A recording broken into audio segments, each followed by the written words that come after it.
It is Rally Week once again, ladies and gentlemen, as the WRC circus lands in Sweden for the only full snow event of the year. With round 1 in Monte Carlo now done, we had some time to adjust to the new stuff brought in for 2025. The removal of the hybrid system, the hand-cooked tyres, and the revised point system, the last of those three being the topic of today's video. The point scoring system for the WRC has been changed for this year as a result of the hate that the 2024 system received. But this recent change has got me curious about how the point system has changed over time in the entire history of the sport. So we will take a trip through history, have a look at all the point systems used in the whole history of the WRC, and at the end I'll present my ideal point system. Before that though, make sure to hit that like button and subscribe to the channel as well to show some much needed support. The more support I get, the more motivated I am to create more and better content. Now let's get into the video.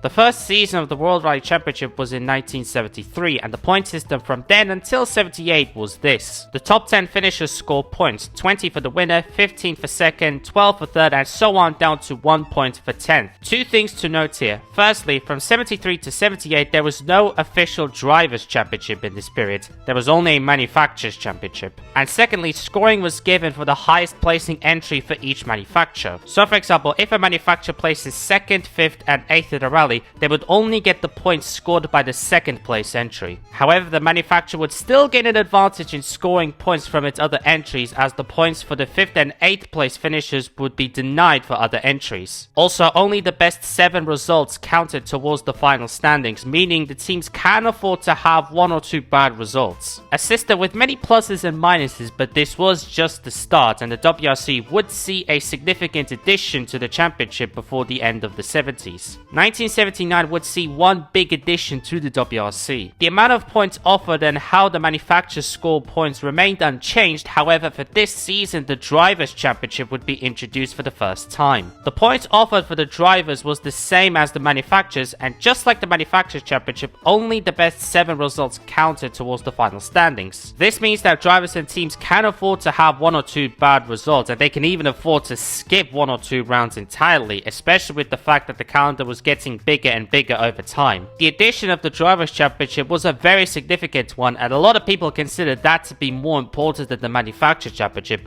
I personally think that both should be treated equally. And this system would remain unchanged until 1997, where we saw the first significant overhaul of the point system. The amount of points offered was significantly reduced, with 10 awarded for the win, 6 for second and 4 for third, and instead of the top 10, now only the top 6 score points. This was the same style of system Formula 1 were using at the time. This was not the only significant change, however, because now instead of the best 7 results counting towards the final standings, now in both the Drivers' and Manufacturers' Championship, every single result counted towards the end of the season, meaning every single rally was important. And it now meant that every single driver and team were doing the full season, which was not quite the case before. Also in the Manufacturers' Championship, the manufacturer's 2 best placed cars can now score points for the manufacturer. However, they could still choose to enter an extra car or 2 that were not eligible to score points for the manufacturer. One thing to note here is that a manufacturer has to choose which 2 cars will be scoring points for the manufacturer before the rally begins. This means that there can be a situation where a team might not be able to score as many points as they could have. Let's say we have drivers A, B and C, and drivers A and C score manufacturer points.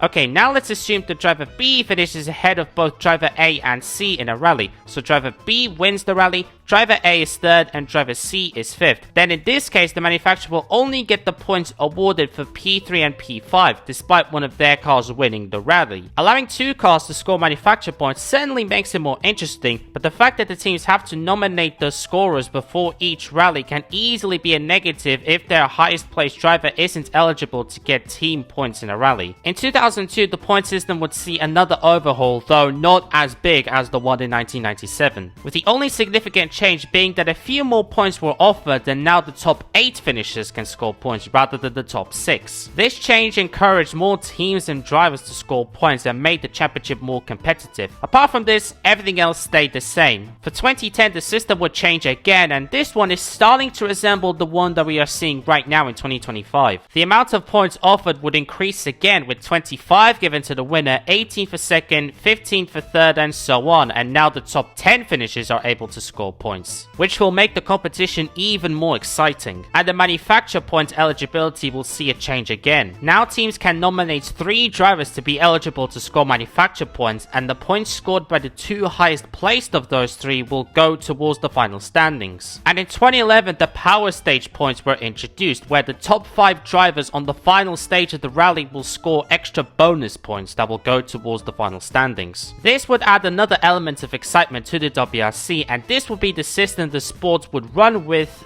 until 2024. Last year, the point system would see its first change since 2010, and this was a very controversial one. The points would be split across Saturday and Sunday, with drivers being able to score points for their performance up until the end of Saturday, points for Sunday only performance, and the aforementioned power stage. Now this system is meant to increase the action on Sunday, and whilst it kinda did, everything else about the system was just rubbish. The main concerns here were the fact that it was a bit confusing to keep up with, and the fact that the rally winner could be outscored easily by the driver who finishes second or third. And we saw that happen in Sweden that year. Now thankfully this system was dropped after just 1 year. And now we arrive to the present day. For this year, the idea of a Super Sunday still remains, but in a much better format. All points will now be scored on Sunday in 3 different forms. We have the normal points awarded for the top 10 finishers in the overall leaderboard, points awarded for the top 5 drivers on the Sunday stages, and the power stage points. This change was made as a result of the criticism that the 2024 system received. I personally think this was a good move, however I still don't like the fact that it is still possible for the rally winner to be outscored by the second place driver, for example. Let's say we have driver A and B. Now imagine driver A wins the rally and driver B finishes second.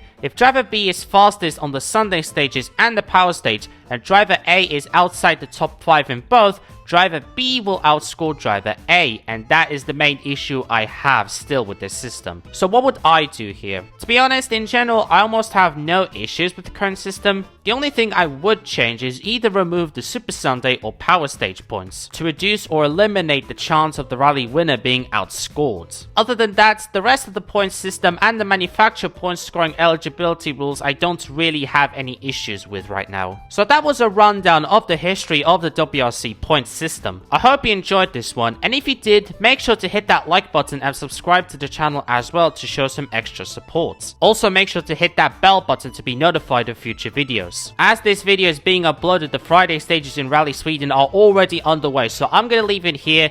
Enjoy Rally Sweden, and I'll see you in the next one.